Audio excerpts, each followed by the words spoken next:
नेपाल सरकार ने social media app पर लगाए प्रतिबंध को हटा दिया है। जैन जी के युवाओं ने नृत्य में हुए विरोध प्रदर्शनों के हिंसक होने और पुलिस के साथ झड़पों के बाद यह फैसला लिया गया है। सरकार ने जैन जेड की मांग और ध्यान में रखते हुए सोशल मीडिया को फिर से खोलने का निर्णय लिया है। टीईटी परीक्षा में आवेदन नहीं कर सकेंगे 50,000 शिक्षक, सुप्रीम कोर्ट के इस आदेश से बढ़ सकती हैं मुश्किलें। सुप्रीम कोर्ट ने 1ली से 8वीं कक्षा तक के शिक्षकों के लिए टीआईटी और टीईटी पास करना अनिवार्य कर दिया है, जिससे कई शिक्षकों की चिंता बढ़ गई है। शिक्षक संगठनों के अनुसार कुछ श्रेणियों के शिक्षक न्यूनतम योग्यता के अभाव में आवेदन नहीं कर पाएंगे। संगठन सरकार से हस्तक्षेप की मांग कर रहे हैं, क्योंकि टीटी के लिए स्नातक और बीटीसी अनिवार्य है और स्नातक में 45% अंक अनिवार्य हैं। अर्थव्यवस्था में दे सकती हैं अहम योगदान। मध्य प्रदेश में मुख्यमंत्री मोहन यादव का स्वावलंबी गौशालाओं पर जोर। मुख्यमंत्री डॉक्टर मोहन यादव ने कहा कि आत्मनिर्भर गौशालाएं प्रदेश की अर्थव्यवस्था में महत्वपूर्ण योगदान दे सकती हैं।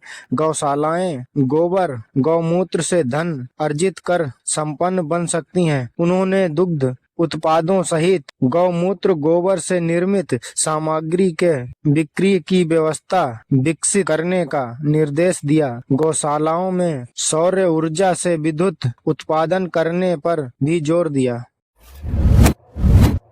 दिल्ली में बाढ़ का खतरा टला, खतरे के निशान से नीचे बह रही यमुना नदी। दिल्ली में यमुना नदी का जल स्तर खतरे के निशान से नीचे आने के बाद बाढ़ का खतरा कम हो गया है। हालांकि जल स्तर 205.11 मीटर तक पहुंच गया था, लेकिन पुराना लोहा पुल अभी भी वाहनों के लिए बंद है, क्योंकि राहत शिविर अभी भी पास में लगे हुए हैं। प्रशासन का कहना है कि जल स्तर कम होने के बाद पुल को खोला जाएगा। सीएम रेखा गुप्ता ने कपिल मिश्रा को सौंपी बड़ी जिम्मेदारी। उत्तर पूर्वी संसदीय क्षेत्र के विकास को मिलेगी रफ्तार। मुख्यमंत्री रेखा गुप्ता ने उत्तर पूर्वी दिल्ली के विकास कार्यों की समीक्षा की और कैबिनेट मंत्री कपिल मिश्रा को प्रभारी मंत्री नियुक्त किया। प्रत्येक वार्ड में 1 करोड़ रुपए के विकास कार्यों के प्रस्तावों पर चर्चा हुई। मुख्यमंत्री ने अधिकारियों को कार्यों में तेजी लाने के निर्देश दिए। तैयार परियोजनाओं का उद्घाटन जल्द होगा और स्वास्थ्य शिविर भी लगाए जाएंगे।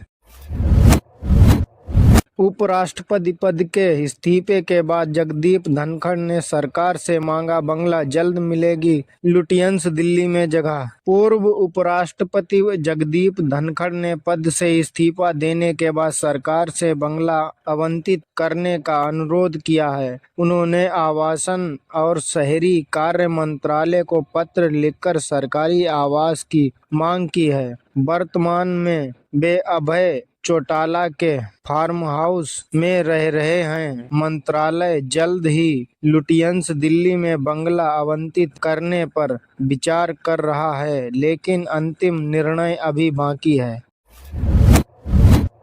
बिहार में अगले 24 घंटों में बदलेगा मौसम। पटना सहित 25 जिलों में बारिश का अलर्ट। पटना में मौसम बदल गया है और कई जिलों में भारी बारिश की चेतावनी जारी की गई है। मौसम विभाग के अनुसार अगले 24 घंटों में 25 जिलों में गरज और बिजली गिरने की संभावना है। सोमवार को पटना में हालांकि बारिश हुई, जिससे तापमान में गिरावट आई। वैशाली के हाजीपुर में सबसे अधिक बारिश दर्ज की गई। मनरेगा के काम में तेजी से बढ़ रहा है महिलाओं का रुझान। सरकारी आंकड़े दे रहे हैं गवाही। झारखंड में मनरेगा योजना के तहत महिलाओं की भागीदारी 50% से अधिक हो गई है, जो एक महत्वपूर्ण उपलब्धि है। ग्रामीण विकास मंत्री दीपिका पांडे सिंह के प्रयासों से लेबर बजट में वृद्धि हुई, जिससे महिलाओं को विशेष लाभ मिला। पूर्वी सिंहभूम में सबसे अधिक 58.2% महिलाओं की भागीदारी है। एक्सरे टेक्नीशियन नियुक्त फर्जीवाड़े में स्वास्थ्य विभाग को करोड़ों का नुकसान, 6 के खिलाफ एफआईआर। लखनऊ एक्सरे टेक्नीशियन भर्ती में फर्जीवाड़े का मामला सामने आया है। अर्पित सिंह के नाम पर 6 लोगों ने फर्जी दस्तावेज से नौकरी हासिल की। मुख्यमंत्री के आदेश पर धोखाधड़ी का मुकदमा दर्ज हुआ है। इन फर्जी नियुक्तियों से स्वास्थ्य विभाग को करोड़ों का नुकसान हुआ है। सरकार ने सीबीआई जांच की बात भी कही है। अंकित और अंकुर के नाम पर भी फर्जी नियुक्तियों की जांच जारी है।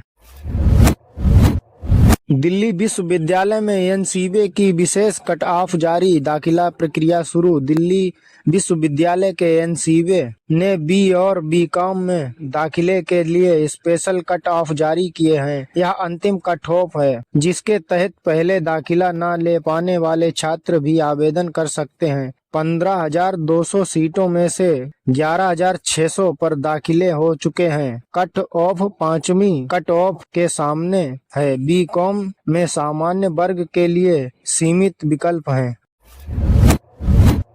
बिहार में अगले 24 घंटों में बदलेगा मौसम। पटना सहित 25 जिलों में बारिश का अलर्ट। पटना में मौसम बदल गया है और कई जिलों में भारी बारिश की चेतावनी जारी की गई है। मौसम विभाग के अनुसार अगले 24 घंटों में 25 जिलों में गरज और बिजली गिरने की संभावना है। सोमवार को पटना में हालांकि बारिश हुई जिससे तापमान में गिरावट आई। वैशाली के हाजीपुर में सबसे अधिक बारिश दर्ज की गई।